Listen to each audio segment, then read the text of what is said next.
Hello everybody, I made it to day one of celebration. I am at my hotel room in Anaheim, California at the Marriott, which is literally right near the convention. As you see behind me, I'm on my balcony. I have all the con goers getting ready for day one of Star Wars Celebration 2022. We waited this long.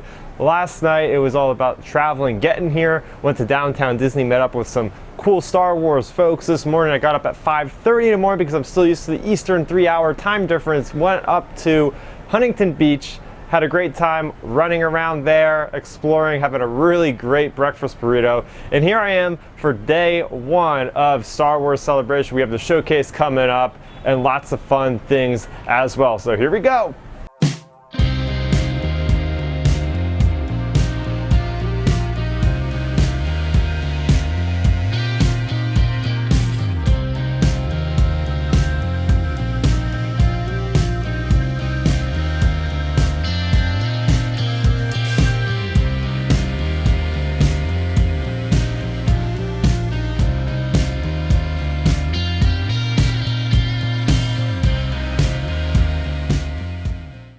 Alright, so I just played Star Wars Hunters. So I played it on mobile, so keep that in the back of your mind because I wasn't so great at it. I was getting the controls down. We played what's called Huttball, which is pretty cool because Huttball came from Star Wars The Old Republic, an MMO that I've been playing for over 10 years.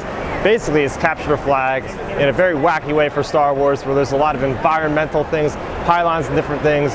I played the one dark side Force user with the red lightsaber, and it was pretty cool. There's a jump button, there's a different kind of locking on mechanisms, and you get the ball, you can just try to run it to the other side. It's pretty straightforward, pretty much capture the flag. I was impressed by the frames per second and by the performance. There was a whole roster of about 8 characters you could choose to play from, and we were all synced up, about 8 of us playing 4v4. So for me, I think I'm definitely gonna give this shot on a Nintendo Switch, and it should be a lot of fun. So there you go, first look at Star Wars Hunters, coming out sometime this year.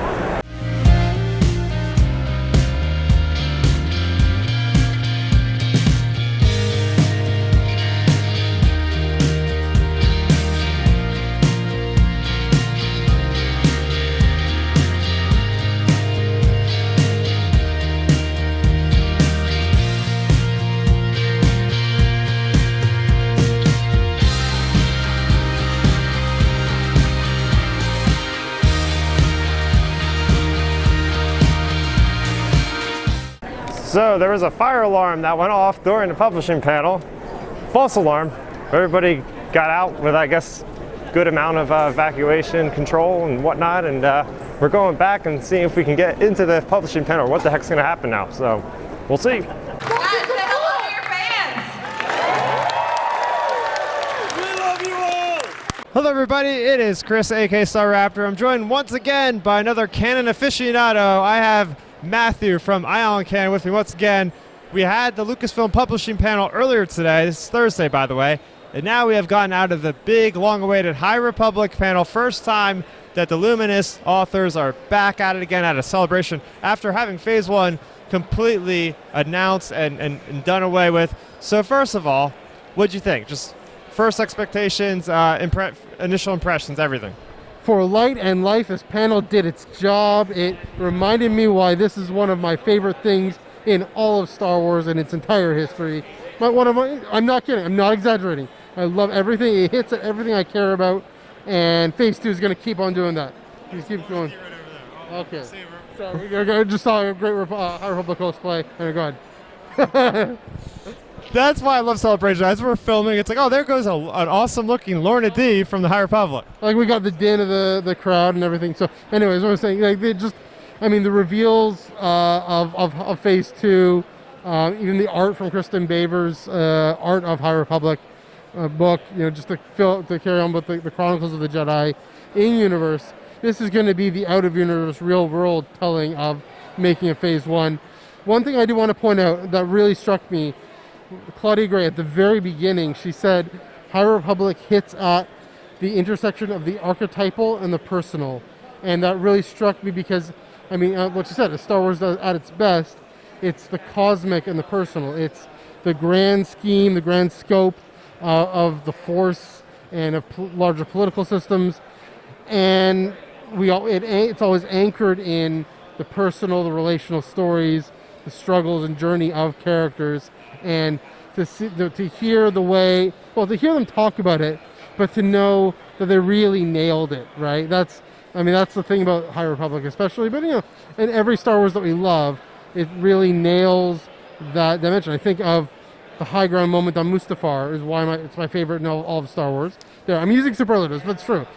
The high ground, which we're going to get some more reflection on tonight and at midnight tonight, but just like Anakin Obi-Wan, the personal and the cosmic with all the stakes at hand, you have, for example, Elzar, Avar, and Stellan as Starlight Beacon is falling, and the implications that means for the Jedi, for their own lives, and for their relationships. And that's just one example that, of what Claudia Gray mentioned, and just how intelligent everyone working on this is. There's this wonderful, really neat tease of in phase 2 going back.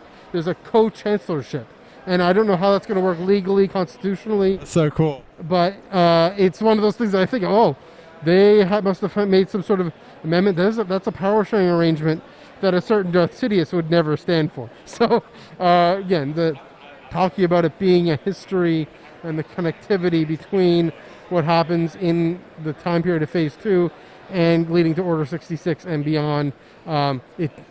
This is the panel I came to Celebration for. All the, Chris, as you mentioned, all the luminous beings, authors, in one room on one stage at the same time. No more Zoom. Hopefully we'll have Zoom panels and all online digital things, but to actually have it together, there's that magic was there in this panel. Yeah, it was really neat seeing, especially Christina Ariel, who is the host of the High Republic show. Like, she just had to go out and say, like, hey, this is crazy. We're all here right now for the first time in literally ever. Like, it's crazy. And going off of one of the earlier things said from Charles Soule, just sitting down and saying, hey, look, what's really important about the High Republic is diversity. And about how everybody on that stage, different countries, different walks of life, everything about that is important for Star Wars because that's going to give us more enriched storytelling. That's going to be more impactful. And everything, like you said about Claudia Gray with the personal, but the archetypal, and how I like the High Republic is there's a lot of grayness. So that's why I like George R. R. Martin's writing with A Song of Ice and Fire. It's that gray area, and I feel like with the High Republic, they're really getting into all of that. They're really fleshing out with everything with Starlight Beacon, the people, not just the Jedi, but the people that are affected outside of the Jedi, all those common folk and different things. But they had some really cool announcements for phase 2. Me and you were hooting and hollering at those like fast reveals at the end. What was one of your favorite things you've seen that we just learned about a few minutes ago? Besides the co-chancellorship, which I'm still really interested to think about. The Blade of Bardotta. Anytime Charles Soule's going to write a short form comic of anything, it's going to go deep very quickly. And even just to the design of his lightsaber, we've got this tease of the corner of his lightsaber of Porter Engle, how it's going to be a darker story. He's going to go into what this legend, the man behind the legend, almost Luke Skywalker-esque. It's going to be darker. It's going to be his journey, and the origins of the Barash Vow. It was just again, the way it's tying into Star Wars as a history just appeals to my sense of continuity, of cause and effect, of just the rich world building that also can say things for our time as well. Yeah, what's so great about Charles Soule is you have like the Charles Soule's verse or something, because like every time he writes something new, he calls back to something, whether it's the helmet of Darth Bowman or like some random person from like a Poe Dameron novel or Poe Dameron comics and stuff like that. Like he interweaves all these things. And we're going back to that first Jedi that Vader kills in Order 66 to get his lightsaber. I forget the character's name. Kirak and Fala. Something that got me really excited going to the Porter Engle Blade of Bardotta is Gunslinger Jedi. Jedi don't use guns. They're so uncivilized. Until you're Kanan Jarrus, so that's one of the things I love about Rebels is he's sitting there, he's boom with the thing, and he's just like going back and forth. So I can't wait to see that. And this is a tragedy. This story he's talking about very much going to be something that's going to be okay, I'm ready for this. I love the backdrop of how Phase 2, it's 150 years prior to the Light of the Jedi Phase 1. So the communication, I thought that's so cool how they have this like railroad of communication where they have to get these special droids to go back to the core to the So like the Pony Express, I mean, like, keep going what you're saying, but my thought is, if Phase 1 is Camelot, like the Kennedy era Camelot optimism that then declines into later 20th century, this is the Pioneer era. This is going back to the age of expansion, exploration. Yes, there are colonial and colonialist, imperialist issues there as well, but the rough and tumble, the difficulties of communicating and organizing, and the drama that ensues. Kevin Scott made this joke. When you want to create drama, get someone to break their cell phone as soon as possible. We all know how frustrating that is in the real world, right? We can't reach someone. The fact that I think someone used the analogy that I think Claudia agreed. The Pony Express is the only way this communications team where you have this droid and you have to talk to the droid, and the droid goes on the ship, and the two pilots pilot the ship all the way back to Coruscant. That's the only way to communicate in this galaxy. There's no hyperspace well, it might be hyperspace subspace. It's going to make for a lot of the things we find very convenient and take for granted in Star Wars most of the time. It's going to be the source of drama in this era. This is very curious because I'm a longtime player, as you guys know, of the Star Wars The Old Republic video game, the MMORPG that's been out for over 10 years. A lot of the flack that game gets is it's really not that. It's supposed to be 4,000 years in the past, approximately, but nothing's really changed. It got blasters, it got hyperspace. There's not really any differences. Well, we're only 350 years now before Phantom Menace, and they're having trouble communicating with Coruscant. So that gets me really excited about whatever the future of Star Wars when they go into the Old Republic, because man, they're only going to have like communication for each planet individually. Like that's going to be kind of crazy there. The thing I'm really excited about hearing more about, we got Mark Thompson up on stage. He was doing just a quick reveal of the Battle of Jeddah, and that got a big rousing response from the fans in there. What do you think about that? I mean, we see it in Rogue One. We know it has this ancient holy site. It's this ancient holy city with its Kyber temple and with presence of not just Jedi but other Force adherents, Force adepts. We got a reveal of another sect, I forget what they're called, of Force adepts, but a more charismatic thing. And I'm gonna think more about that. The mother and the administrator, those guys. Jeddah, yeah. I just want to see more about what that's about, what its history is. Is that massive Jedi statue going to be standing? Is that how it falls over? But again, the history, the origins, the sources of why something is important. Say in why does the Empire choose? Why does Tarkin choose to basically destroy that planet as well? What kind of image is it setting? Why is that such an important symbol for the Jedi? We can guess, right? With the Kyber, with all the as a place of gathering for Force users and Force adepts, different sects, but to actually see it. Yeah, and I'll just kind of leave it now towards the end of the video with this is everything that was kind of teased and how the creatives are dealing with the response, the very positive response. We were just on the Galaxy stage, which is the second largest stage at Celebration. I mean, I've never seen this many fans excited about a publishing panel. Just books and Star Wars. It's like books and comics. It's like you have #1 best-selling authors there. Every single book is like hitting that metric. And then James Wall is up there. He's one of the creatives at Lucasfilm, and he's all talking about, hey, we got Acolyte, we got video games like Eclipse, and even more stuff he's teasing. So it's just permeating the High Republic through like every medium of Star Wars. And they're still shocked when they made it. Like they're like, it'll be fine. But to fill out an entire room with probably a good close to 1,000 seats in there, I would imagine, is pretty freaking awesome. So any last impressions from this panel? Yeah, mark my words on that note. This is gonna be a cold take. This is gonna be a hot take. I don't know.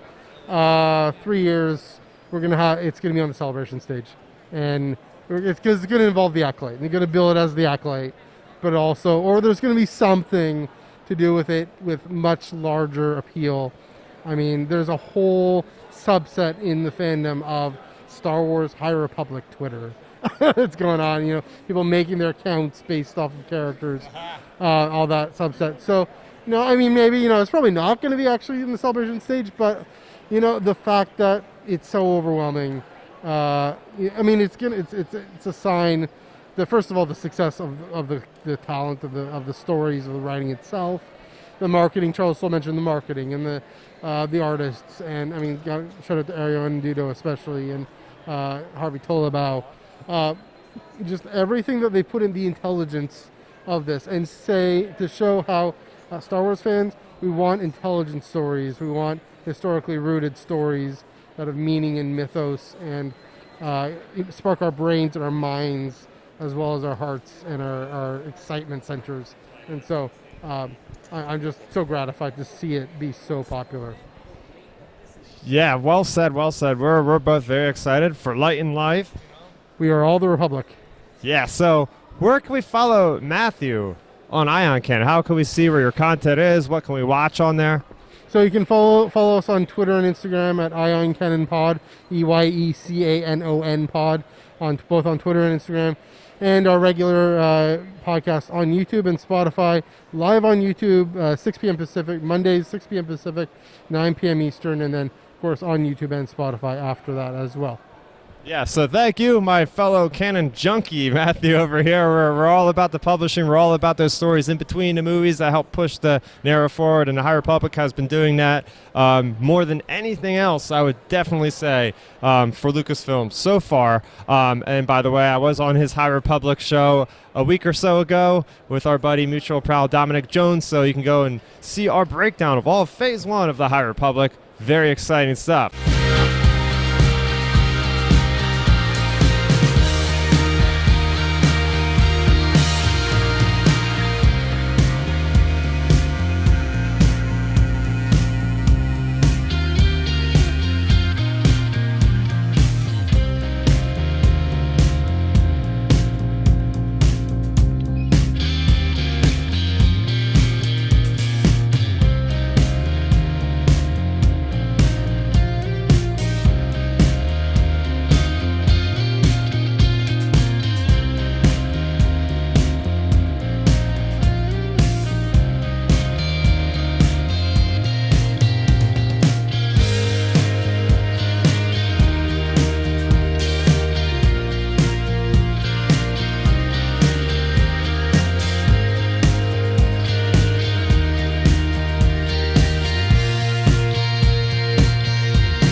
We would all like to thank you, the fans, the best fans of any fans in the world. Thank you. Yeah, Obi-Wan Kenobi is right here. To show it to you, and we couldn't be more thrilled. We hope that you love it, and we hope that you look forward to the rest of the series as it comes out. And just before we start, I'd like to say, may the force be with you always. This is called Big Fortuna.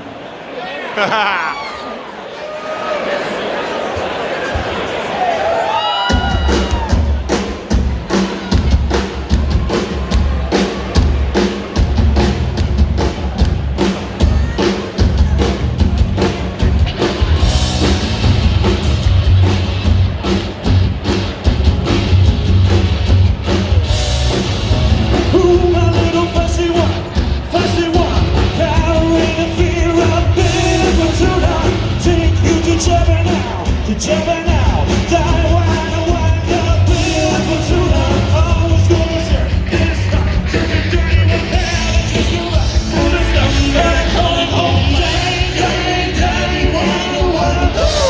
Hello everybody, this is Starrapter here, coming at you from Star Wars Celebration 2022 in Anaheim. My day one recap, here we go. So we had the Star Wars Lucasfilm, the showcase panel. I did not unfortunately get to go there, but they did show us an Andor trailer, teaser trailer. Very cool tone setter, very unique for a Star Wars trailer, something we haven't really seen the likes of before. A lot of new characters, basically all new characters. We also got the confirmation of Skeleton Crew. This is the show with Jude Law, and it's going to be set in the same era as The Mandalorian. We have executive producer Jon Favreau is involved, but we also have John Watts from the Spider-Man trilogy of movies, including No Way Home, that's also on the project. We also got updates on Willow with a trailer there, as well as Indiana Jones 5. I was very unhappy that I could not be inside the room for that panel because apparently John Williams played there as well as Harrison Ford showed up. So yeah, that was a really cool thing there. We also had Mandalorian. They showed something behind the scenes, of course. I didn't see that, but there's also going to be a Mandalorian panel later this week. Besides that, we also had the publishing panel. Didn't really show us anything new, just a lot of recaps of everything else that's coming out with the Del Rey books, everything with Shadow of the Sith, and the Scoundrel book with the Princess and the Scoundrel and all that kind of thing. But then I did go to the High Republic panel. And High Republic panel was great because it was Christina Ariel who does the High Republic show. So she was able to actually be live with all the people that write the books, from Claudia Gray to Daniel Jose Older to Charles Soule to Kevin Scott to Justina Ireland. They were all there, Mike Siglain as well. All the architects they were talking about Phase 2 and everything that's involved with. This is going back 150 years before Phase 1, so way back to the point where the communication in the Outer Rim they're having to establish, and there's a lot of technological things going on. They showed us images of the Faceless, of the Leveler, so that was really cool. A lot of teases for Phase 2 as well. We have the Battle of Jeddah, that sounds really cool. That's going to be a new audio drama and plenty of new novels and different things coming out, so very cool stuff there. And then I got to end the day by watching Kenobi, the 2-episode premiere. That was awesome. Really great stuff there. So that's about does it for everything that happened here at Celebration. That I could imagine there was a lot of other things that happened for day one. For more on Star Wars Celebration, you're already in the right place. Make sure you go ahead and hit that subscribe button so you stay up to date on everything coming out for Star Wars Celebration. I have lots of content coming out related to this. That's going to do it for me, Starrapter. Thank you so much for watching. And may the Force be with you always. Thanks for checking out the video. Please hit that thumbs up symbol. It helps me know that I'm making content that you guys enjoy. And if you enjoyed this video, I also included 2 videos down below you guys should check out. And please consider subscribing to this channel. It helps support me and it notifies you guys of when I get new videos up on the channel. You can also contact me on Twitter, Facebook, and Instagram at Starrapter.